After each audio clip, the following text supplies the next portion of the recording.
Hello, everyone. Thank you for joining us for our second webinar, Engage, Share, Grow, Telling Your Catchment Story with Social Media. My name is Tracy Perkins. I'm the Canterbury Catchment Coordinator for New Zealand Landcare Trust, and I'm based out in Darfield in Canterbury.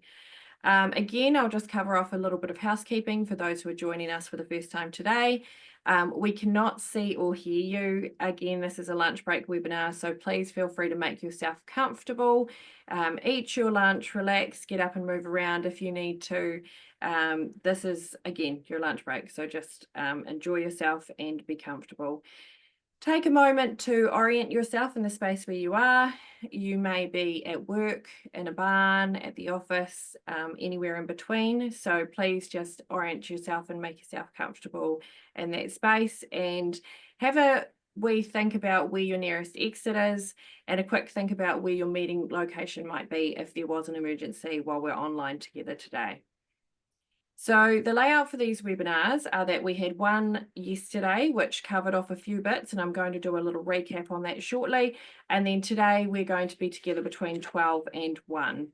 The recordings will be available on the New Zealand Landcare Trust YouTube channel as a resource, so you're welcome to share the link to that once they are uploaded, and I'll be promoting that link on our Facebook page as well. The Q&A box is going to be open for this entire session, so please feel free to drop your questions into the Q&A, and Ashley will be answering those before we wrap up today.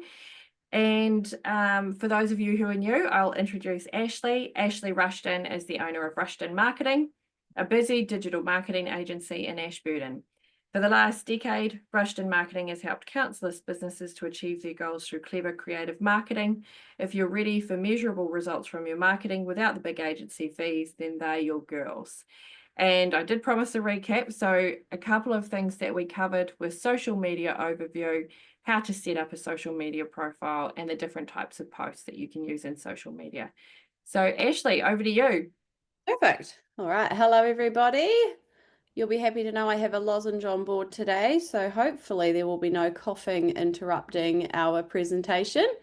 Thank you, Tracy, for the recap and overview.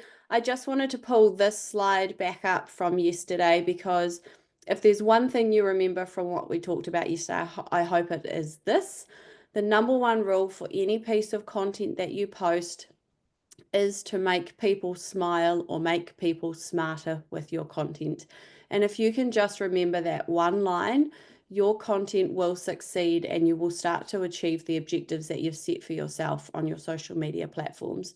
So always keep that in the back of your mind, make people smile or make people smarter with your posts.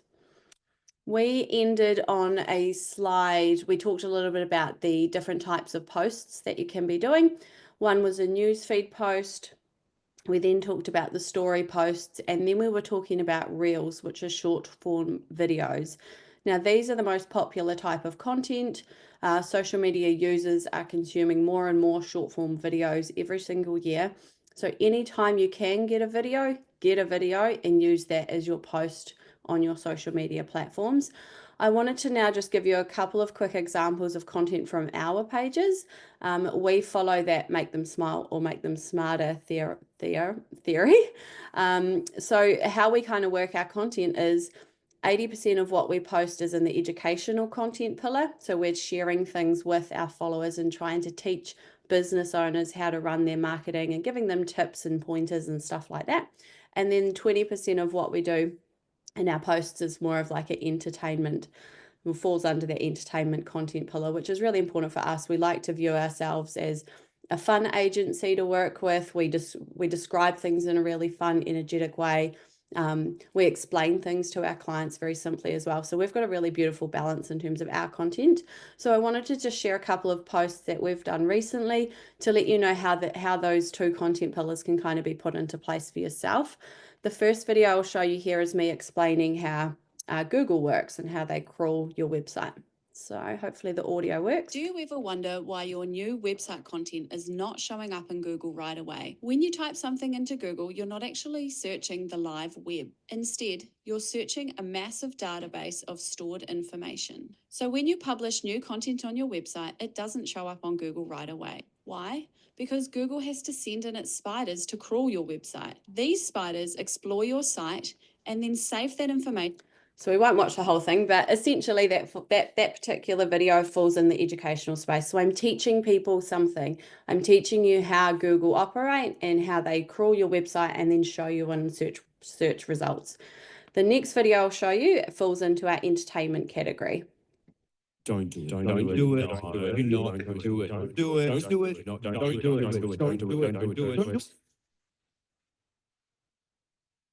And so it shows people a little bit of both. It sets me as an industry expert in the way that I know what I'm talking about and I can teach you something. And then it also lets you see the more lighthearted, fun side of not only me, but also the Rushton marketing team as well. So that's how we tend to work our content.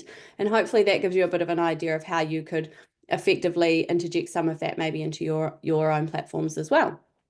All right. Do you ever wonder why you're... Here we go. Okay. So yesterday, Tracy actually asked a question before we finished up. And that question was, how many times should I be posting? And I said, I'm going to leave that as the wee cliffhanger for today. So the number one question that we get asked when it comes to social media content is, how many times should I be posting? Typically, this is our response. So you should be posting a news feed or a reel post 3 times a week. And you should be posting to your stories a couple of times a day. So I'll let that sink in, because if you are not posting consistently at the moment, this may seem like a heap of work, right? But there's a few things that you can do to make this easier to achieve and sort of set it as part of your sort of daily routine or weekly routines. First of all, with your news feed or reels, you want to set up some form of content calendar, so some form of plan. Now, it doesn't need to be too over the top or crazy. Literally, for our clients, we open a Microsoft Word document, we hit that calendar button, we print off the next calendar, and then we go through and we say, okay, we're going to do 3 posts a week. On a Monday, it's an educational post. On a Wednesday, it's an entertainment post. On a Friday, it's an educational post again. And then we literally just fill in the boxes for that whole month on a very basic and free Microsoft Word calendar template. Once we've got our pillars in the little areas, then we go through and say educational post, Google crawlers, entertainment post, trending reel, in educational posts, something about, how to market yourself over Christmas. So then we give ourselves a little bit more details of what we're wanting to do. This helps then keep us on track for our 3 posts a week. It also enables us then to delegate. Okay, well, you're going to be in charge of that post. You're going to be in charge of that one. You're going to be in charge of that one. So then everyone's names get popped under there as well. That's how we tend to operate the newsfeed and reel posts. When it comes to stories, however, us at Rushton Marketing, it's a bit different for our clients because we're scheduling those in advance and they're pre-planned. But our stories at Rushton Marketing, and again, I'm a big believer in keeping things really simple and not overcomplicating things. We have alarms set on our phone at different times throughout the day. So my alarm goes off at 11 a.m. Sarah's alarm, I think, goes off about 1 o'clock. Patricia's goes off slightly later in the day. When that alarm goes off on our phone, whatever we're doing or whatever we've been doing, we stop, we take a photo, we write a quick thing, and it goes up on our stories. So that's how we very, very easily remember, first of all, to just be posting to our stories frequently. And it also makes it not seem like a big, massive task that I have to set aside an hour for every week. So again, recapping on what we talked about yesterday as well, stories are typically off the cuff, quick and authentic posts. So you can do that just by having a quick alarm go off, doing a quick video of whatever you're doing, and then posting that up to your stories. So hopefully that makes things seem a bit more easier to kind of fit into your, I'm imagining, already very busy weeks. It is important to note, though, that these frequencies are ideals. I don't want you to fall into the trap of posting for the sake of posting. And this is kind of one of the worst things you can do. Oh, well, I have to post 3 times a week because that chick with the blonde hair told me I had to. Don't fall into that trap. Do try and go for quality over quantity. And if you miss a day or hell, if you miss a week, it is not the end of the world. You can always pick things back up where they left off. We've decided this year at Rushton we're going to take about 4 weeks off from posting on our socials over, like, if you were to stalk us now, you'd see December's been a bit slack, right? Because we're so busy doing our job. So we've made a commitment, right, for the next 4 weeks, we're actually going to be quite light on social media. And we deserve that. So instead of just trying to post for the sake of posting, because we have to be consistent over the Christmas break, we're just saying, no, if we do post, it will be a good quality post that comes from the heart. So just keep that in mind. You might find that actually posting once a week, a really big meaty post seems to get you a lot of engagement, and you can get away with that. And if that works for you, then that's fine too. Typically we see three posts a week and a couple of stories a day, though, is that really lovely sweet spot. Okay, so we've talked about the different type of posts you can do. We've talked about how we can be using photos, we can be doing videos and reels. Now I want to just share with you a couple of the editing tools that we use for all of our clients. The tools that we use, again, I love keeping things simple. They're very simple to use tools. There's free versions and paid versions if you want to upgrade. But I just wanted to share 3 of the top editing tools that we use in the office. The first one is Canva. So some of you may be familiar with Canva, some of you may have not heard of it before, but it is essentially a graphic design program. So it is design made easy and free. So if you were to Google search Canva on your laptop, it would pop up. There is also an app that you can download on your devices, so you can use Canva on your phone. But basically, it's a graphic design system, and it is kind of replacing your InDesigns and your Adobe products. It's very easy for a beginner level person who needs to maybe design a graphic or wants to do a video with some text on top. You'll see once you get into Canva that it's very much a drag and drop interface. Some of the terminologies in there are very similar to your Microsoft Words as well.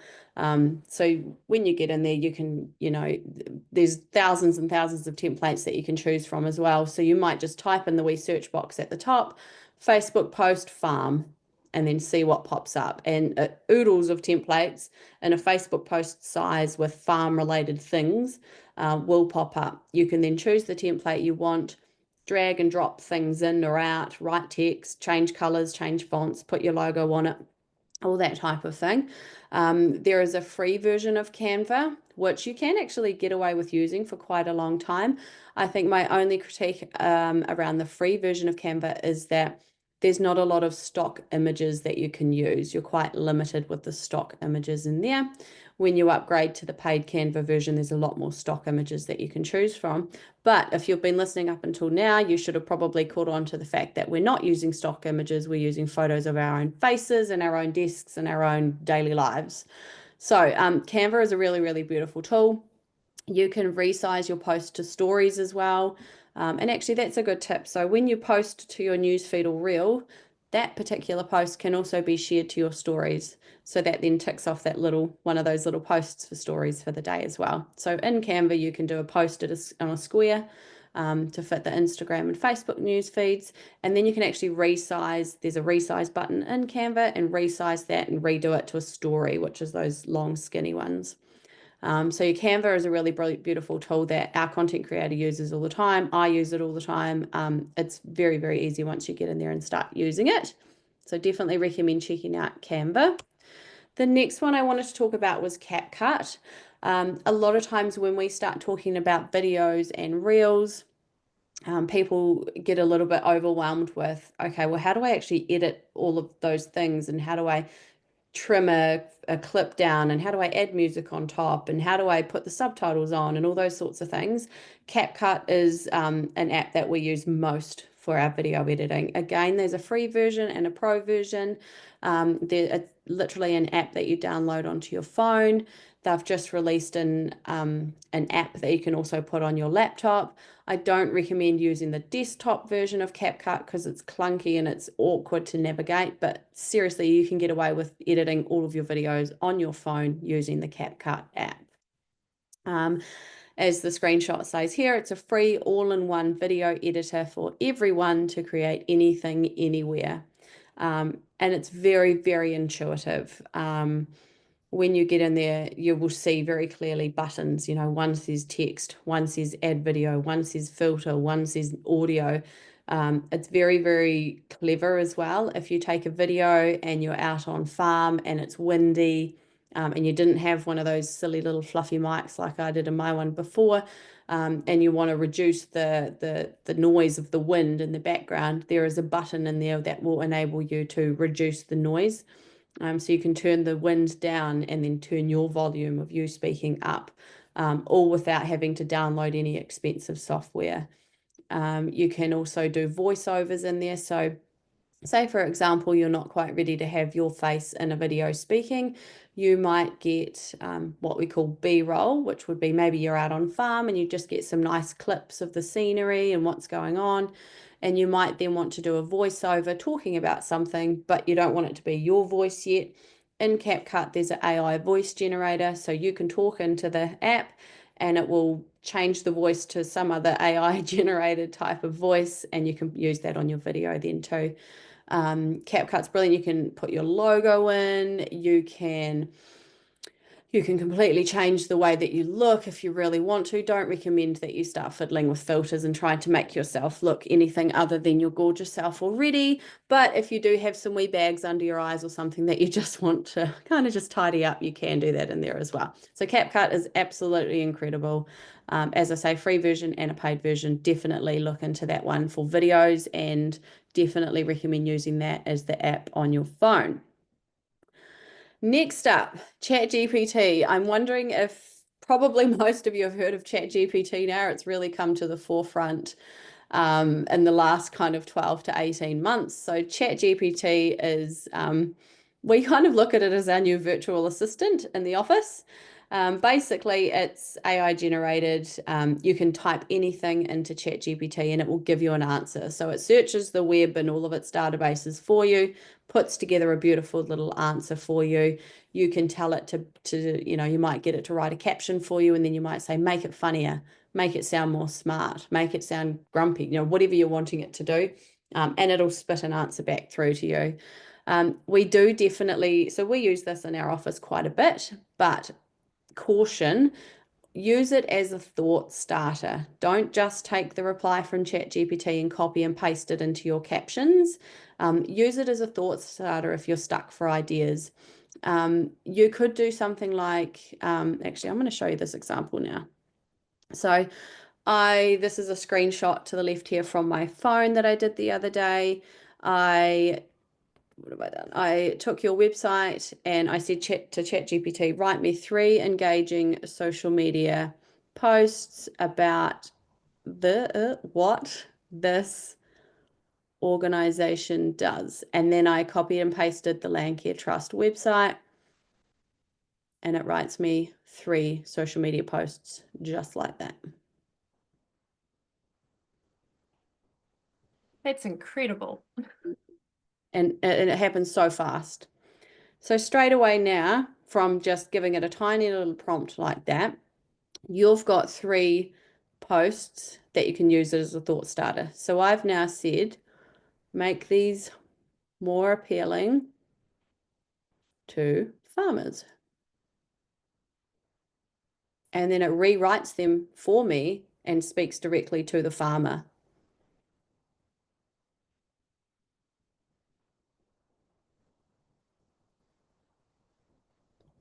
And you can see how quickly it spits that out.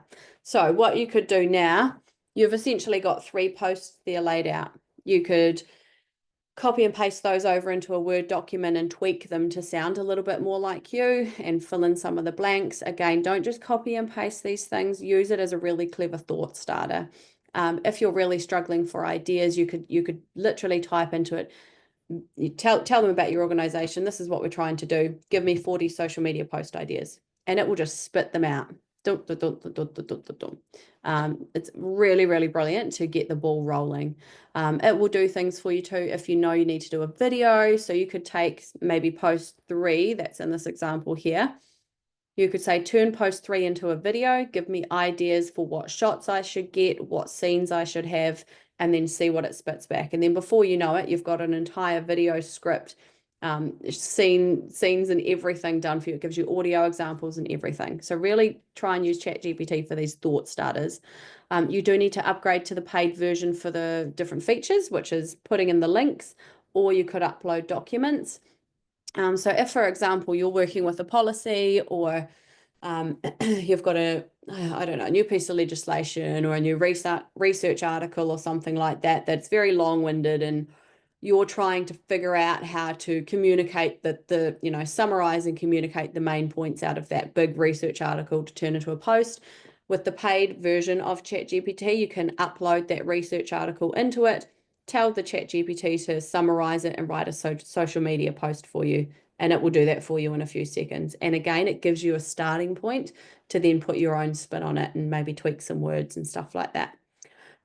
If you want to, you can also ask it to write an entire social media content strategy for you. You could have maybe even asked it to teach you everything that I'm teaching you in this webinar, but don't do that. Cool. All right, so that's ChatGPT. Again, a really, really powerful tool to get you started on different things there. Perfect. This is our 40 social media post ideas. This will be in the document that I'll send Tracy after this. And again, if you don't like the ideas I've given you, ask the ChatGPT to write you some more. All right, so now we're going to talk about Meta Business Suite. I'm wondering if any of you are familiar with this term yet, but what I'll do is I'll explain to you what Meta Business Suite is. So Meta Business Suite is a one-stop shop where you can manage all of your Facebook and Instagram stuff from one app. So it is an app that you can download onto your phones. It is also an app which is found within the Facebook environment on a laptop. So it basically enables you to have your Facebook and Instagram account living in one home so that you can post to both platforms. You can also check and compare the insights for both the Facebook and Instagram. You can have the Facebook and Instagram messages both live in Meta Business Suite as well.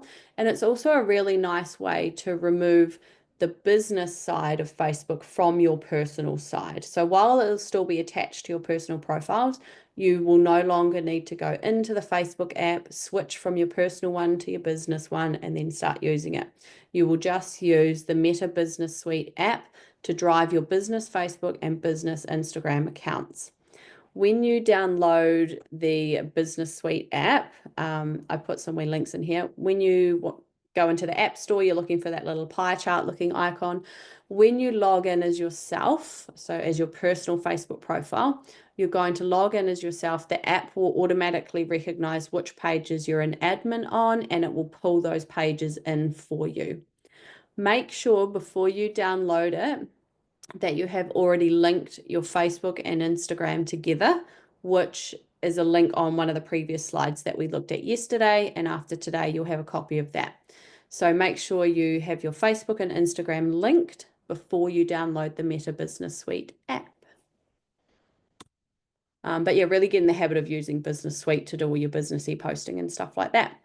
I've popped links to instructions here on how to create and schedule a post from your mobile device and also from the desktop version of Meta Suite.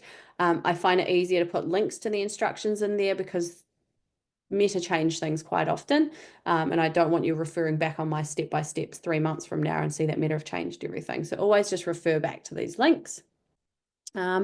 Here is a quick step-by-step on how to schedule though, which tends to remain the same. So I don't know if you know this or not, but you can actually schedule your posts in advance in Meta Business Suite as well, which can be really brilliant for busy people who have only 1 hour a month to dedicate to doing their posts. So you can sit down, you can print out your content calendar, organize the content, write all the content, and then actually schedule it out for the rest of the month or however long you're wanting to do it. That means you know that your Facebook and Instagram are taken care of, that there's a bunch of posts going out magically, and you don't have to continuously jump in and do things. I was saying to Tracy before the call earlier that Sarah, our content creator, is busy in the office at the moment because she's scheduling posts for all of her clients for the next 4 weeks to kind of cover us during that Christmas, New Year's period. So all of our clients' posts are taken care of for the next 4 weeks. Scheduling is also really great if you're working within a team. So you can see in the calendar what what Annie's got posted for next week or what John has got coming up in a fortnight. So you can make sure you're not double handling anything or double posting, and just make sure that you're kind of filling in the gaps there. So really, really handy to be organized to schedule your posts in Business Suite. I want to now talk a little bit more about checking insights in Meta Business Suite. So we've talked a lot about posts and, what we're trying to achieve with all of our posts. So to remind you, we are always trying to achieve engagement. So we want people liking posts, commenting on posts, clicking posts, sharing them. You get the gist. We want people to touch your posts. We also want to know how many people looked at our posts and whether that number is going up over time. We also want to check that our followers are going up. We want to see how we're sort of doing compared to our competitors and stuff like that too. I know Tracy might sort of circle back to this at the end of the session, but I'm wondering with funders as well, if they want to know how many people are looking at your page in a monthly, how many people are looking at your page in a month. You can find all of that information within the Meta Business Suite Insights as well. So to get there, you open the Meta Business Suite app on your phone, tap the hamburger menu item or the little three vertical lines, and then you tap Insights. That will bring you to the Insights kind of homepage, if you will, which is a bit of an overview. You'll notice often in the top right, there will be a little Facebook icon. You can click on him and toggle between Facebook and Instagram. So you can look at the different insights for the different platforms. Next to that little icon will be a little calendar icon. You can click on him and change the dates that you're looking at as well. We recommend that you're jumping into your insights once a month and looking at the last 28 days worth of data. That's just a nice view of, okay, how have things gone in the last month? What trends can we see?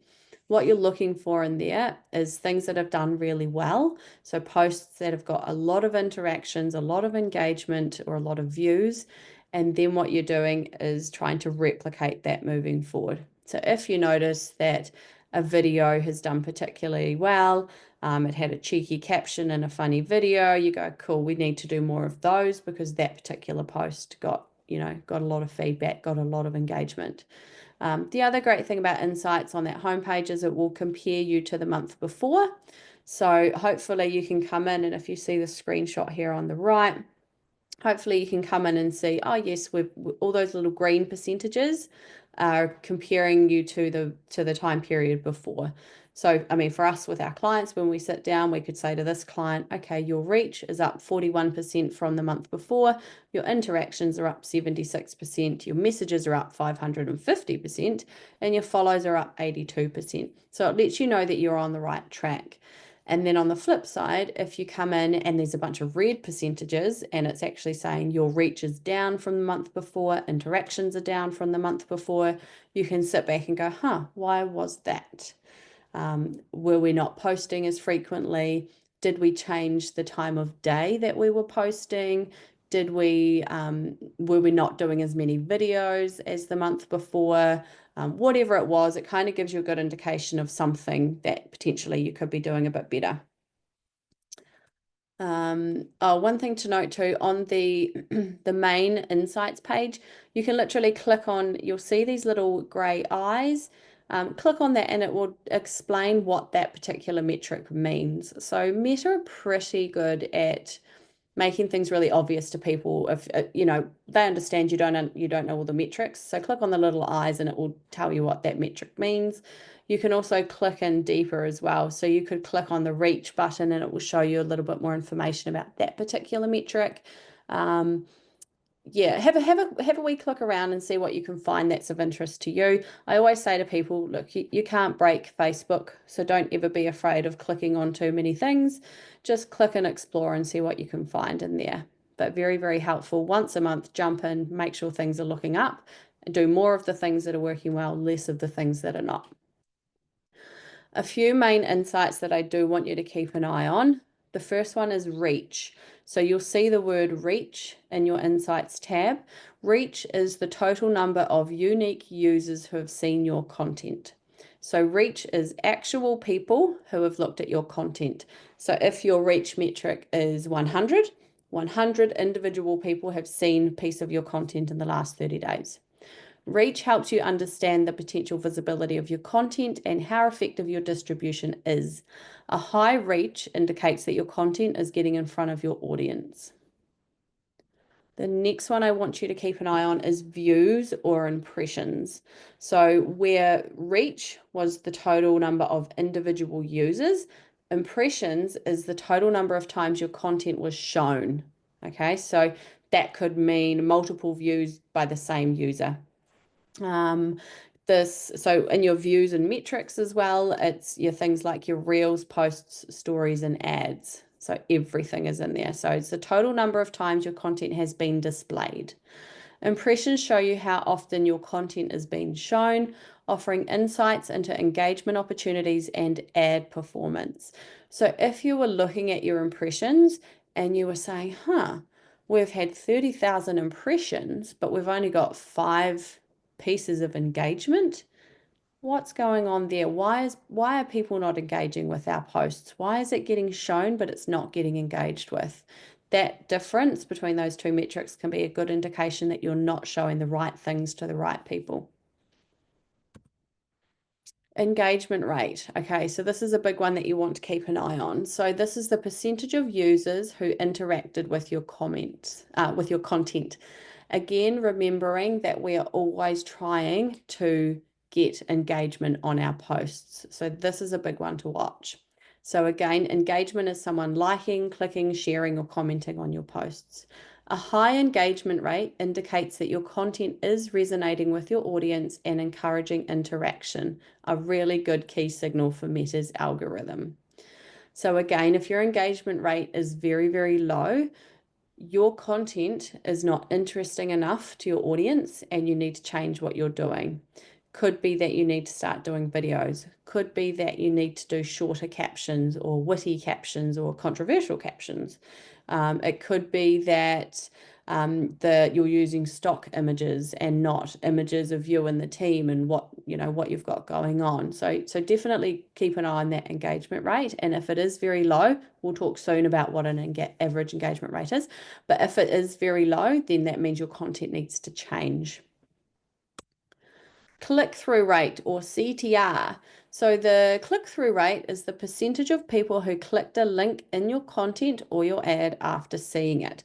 So if you're doing a post on Facebook and you've got a link in there that gets you through to the website, then a click-through rate will be measured from that particular piece of content. So click-through rate reflects the effectiveness of your call to action and the relevance of your content to your audience.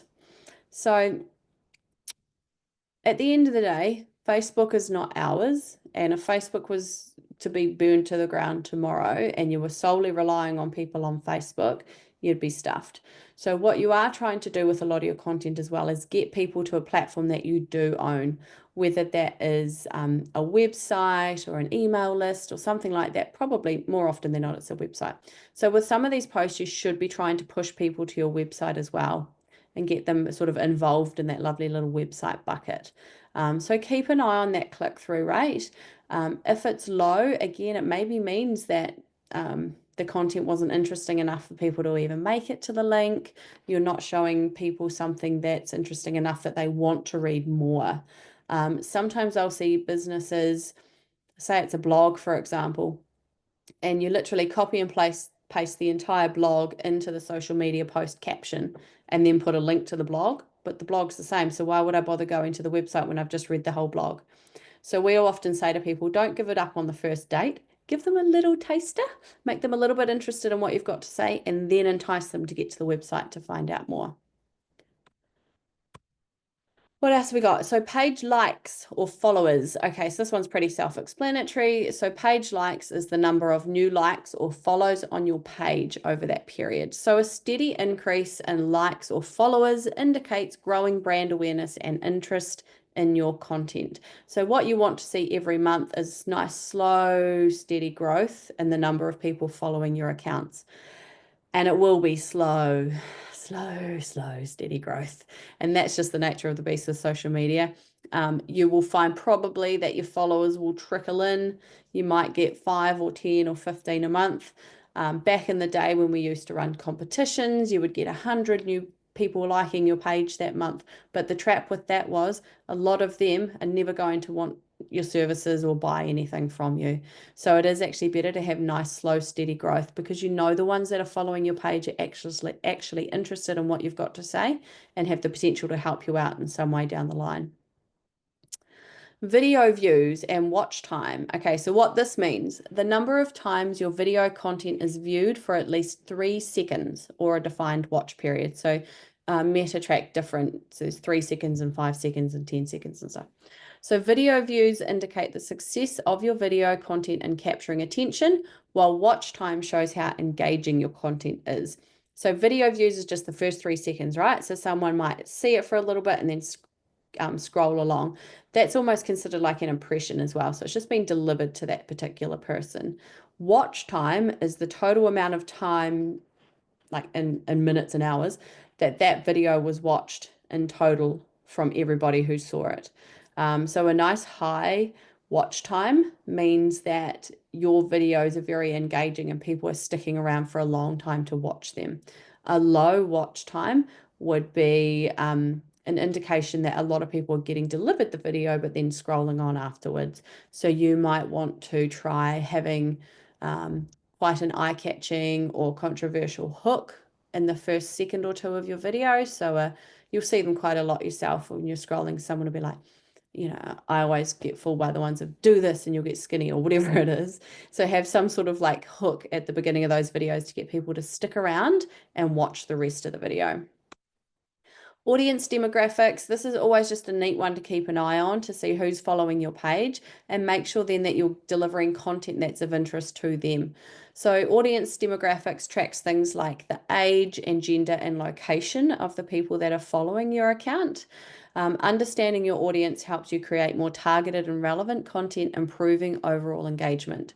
So if you jump into the audience demographics tab and you see that the majority of your followers are men aged 25, you know that you need to present them, that particular audience with content that they're going to be interested in. On the flip side, if your audience demographics are women aged 65, your content's probably going to look and sound a bit different than it would for the males aged 25. That makes sense. And again, it could mean a shift. If you come in and you've got women aged 65 and over and you go, oh, that's not actually that isn't actually my target customer, you might need to do something to shift that audience down to what you need it to be. So use these metrics together for a comprehensive view of your performance. Again, there is a lot of metrics and insights in there that you can be looking at, but if you just keep in mind these sort of key 7 things and watch them every month, then you'll definitely be doing everything you can to get good growth on your socials. Adjust your strategy based on what the metrics are telling you. So again, if you have low engagement, maybe try a different content pillar or a different media type. So maybe try videos or try photos instead. If your reach is really low, and maybe you could invest in some paid ads, or you could try reels, because reels always get shown to more people than a standard post. Always tie the metrics that you're watching back to your business objectives as well. So really think about, okay, in the next 6 months, what are we trying to achieve? Do we just want brand awareness? Do we want people to the website? Do we want people inquiring with us? And then watch the metrics that matter to you based on those business objectives as well. What else we got? And benchmarks. Cool. So we're up to the last slide. I think we're going to finish on time, which is good. Okay. So these are very, very general benchmarks. Every industry and audience is different. I almost don't like benchmarking because I don't want people to feel disappointed or, like you're comparing yourself to everybody else. You will know that your content is working if you are getting comments, likes, clicks, shares, messages. That is the most obvious way that you will know that your content is working. But here's a few benchmarks just to kind of get you started. So engagement rate, again, which is the percentage of users who interact with your content relative to the total number of users reached. Average for engagement rate is about 3%. So if your engagement rate is coming out less than 3%, then there's probably some improvements that you could make. If your engagement rate is above 3%, then you've nailed your content. But keep an eye on it because things change and algorithms change. And that's why I say every month double check, because if the algorithm changes and your engagement rate drops less than 3% and you don't notice, before you know it, you're going to have to work really, really, really hard to get that engagement rate back up. I popped in some industry variations there as well if you wanted to have a wee squizzy through those. Reach rate, the percentage of your total followers who see your content. So the average reach rate is between 1.25 to 2%. So on average, 2% of your followers will see a post from you. So if you put out a post today, 2% of your followers will see that post on their newsfeed. And that's a very, very small number. So you know how I said yesterday that if those 2% of people start engaging with that post and they're liking, commenting, sharing, the next 2% see it. Engagement, the next 2%. So if you grow your engagement rate, you will also grow your reach rate. But don't be too alarmed if you're thinking, gosh, out of 100%, these numbers are teeny weeny, because they are just industry average. It's nature of the beast when it comes to that.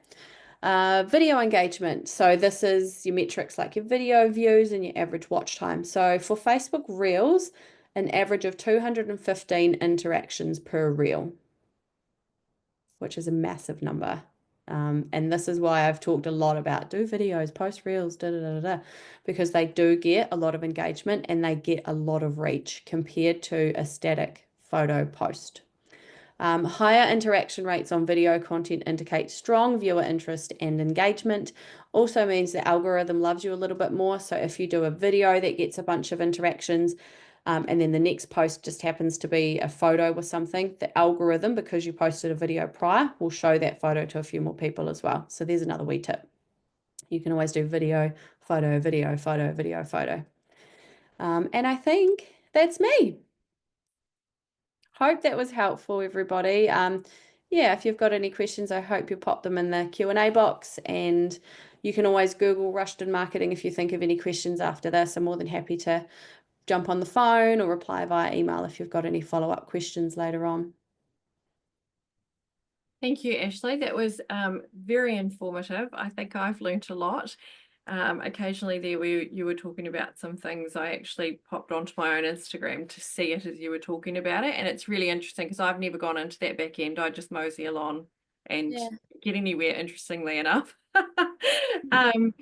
So you made a comment about the funders' relationship to social media for Catchment Group. So I thought I'd touch on that before we go to some of the questions. I have heard of funders using social media to check for legitimacy of a group. So if they've gone for funding, but they themselves are operating under an umbrella catchment, or they've got another organisation that's going to hold that funding, I do know that they will go in and check on occasion. And I have actually had catchment groups get contacted and asked, do you have a social media presence for that purpose? Another thing that I know that they have checked as well is the number of followers, and to see what their exposure might be if they become involved in funding that group. And that's an interesting one. Sorry to interrupt you there. I know. Sometimes the number of followers you have isn't always representative of the number of people engaging or seeing your posts either, because the algorithm, particularly with Reels, shows those types of posts to so many people outside of your followers. So if there's a way to kind of encourage funders to look at the other metrics, that would be really cool too, because if you've only got, say you're a very, very new page and you've got 100 followers, but you've reached 10,000 people in the last month and you've had 5,000 bits of engagement, or your engagement rate's 5%, it's almost like you want the funders to see that, because all of that interaction doesn't always equate into followers either. Yes, and I think that could be something that catchment groups might take away from this, is that engagement data for socials could actually be beneficial to tuck in with a funding agreement. Yeah, I mean, an application, sorry. And then that way that gives the funder, well, it gives them a couple of things. I feel like that would tell them that this is a group that's forward focused and a little bit strategic. And then also give them some bang for buck, especially in that corporate funding space where, you know, they do need to get some traction for what they're investing. So yeah, that was really interesting to touch on. Thank you for that. And then in terms of questions, there is a question about how much time is needed for managing a social media account, which it's probably how long is a piece of string, I guess. Ish. Well, for us, with our social media content clients, we allow 4 to 5 hours a month. Oh, for yes. them, and we're posting 3 times a week. And that's made up of content shoots, editing, and writing captions and scheduling. Mm-hmm. So if you can get it down to that, then that's not a massive commitment. Another way to look at it would be to just sort of set aside an hour a week Mm. and get a couple of posts done and scheduled that way. Yeah. Okay. Is there a purpose for sharing a trending post or using trending audio? Yes. So if you're doing a reel and you are going to use a trending audio, because it is a trending audio at the time, the algorithm will show your post to more people as well. So the way you can spot a trending audio on Instagram, so when you're searching for inspiration, you might be flicking through the reels on Instagram. You'll notice the wee audios down the bottom, some of them will have a little arrow pointing up, and that means it's a trending audio. So if you can use a trending audio, do, because they are trending for only a short time. And if you use that audio, you've got a better chance of getting seen by more people. And do you think that there's a dating piece that happens with using the trending audio, or is that not sort of how social media works? You know how trends come and go in fashion and we sort of look back and it's dated. Is Yeah. that similar for social media or not? Yeah, definitely. Yep. So, I mean, audios typically will only trend for a couple of days, maybe 3 days max. So you kind of want to jump on them when you can. Um, Sometimes, though, when it comes to reels, they can be really unpredictable too. We had a client go, I think they got like 6 million views or something on one of their videos, and we were like, why did that happen? Huh? Like it was a funny video and it was talking about something that we wouldn't normally talk about on social media, but there was no trending audio. Yeah, it was really bizarre. So sometimes social media can be quite content can be quite fickle and quite unpredictable, and sometimes things will just take off and go viral for no particular reason. You can't kind of put anything down. Sometimes you will do everything according to the trend and it will just flop. It's very unpredictable sometimes, and that's why it comes down to a lot of the time just consistency. Continue to show up and continue to do these best practice things, and over time you will be rewarded. Okay. And then with comments on posts, would you always leave them enabled, or is it safe to turn them off sometimes? Yeah, this is an interesting one. I always recommend keeping them on, but if you are the type of business that is susceptible to having a bunch of whether they're controversial comments or negative comments or anything like that, it just changes the way that you monitor those comments. So we do have one client who's in the ag space, is doing things a bit differently to how they've always been done, and so they get a lot of odd comments and back and forths and debates and stuff happening on their threads. We watch them, we monitor them. We've got rules on that page that quite clearly state we will accept no profanity, no racist, anything like that. If that happens, you get hidden and you get removed from our page. So I don't ever recommend turning comments off. I think it's not a very good brand look. But if you think that you will get comments that you don't make you jump for joy, just monitor them a bit more closely. I always recommend replying to comments as well if you can. If it is a comment, that maybe pops you in not such a great light, I think the best thing that you can actually do is respond to that in a really positive way and try and flip the script. You don't want to fall in the trap of having an online war with anybody, though. So our kind of rules are to acknowledge the person and what they've said, have your point of view then popped across and your reasoning, and then at the end of that comment is left with if you'd like to discuss it further, please call us or email us on da da da da da, and remove the rest of that conversation to a more private space. I think the worst thing brands do is when they leave a bunch of negative comments on a post and they don't reply, because people notice that and it's not a good look. So if you can and if you're comfortable, just acknowledge and reply and own it. If it gets to the point where there's a lot of stuff going on, bullying starts happening sometimes, for example, you might then want to turn the comments off. You'll notice sometimes like Stuff or the New Zealand Herald will have certain posts with comments turned off for particular reasons. Yeah, for sure. Yeah, I think we've all seen different examples of that play out. And even some where, the owner's just going through deleting anything negative that comes on. And I Yeah, think don't do that it's either. quite a negative book too. Yeah. And then a question about the algorithm. Does the algorithm penalize accounts for not posting, if you're normally posting to a routine and then stop for whatever reason, like you guys are planning to do over Christmas, is there likely to be any penalty from the algorithm from that? Yeah, so not a penalty as such, but I like to think of it as a train starting, right? So when the train starts, it's kind of like slow and sluggish and just kind of chuffing along like that. The longer that train runs, the more efficient it gets and the quicker it gets. Your social media content is kind of like that in terms of the algorithms. So you're consistent, the train's sort of moving, and it gets faster and better and better and better. When you stop posting, it will kind of put the brakes on for a little bit, and you will have to work a little bit to get back up to speed to where you were. I hope you like my hand actions I'm doing with that. But you're not penalized as such. No, you can always pick right back up where you've left off. Okay, perfect. Well, that's all of our questions for today.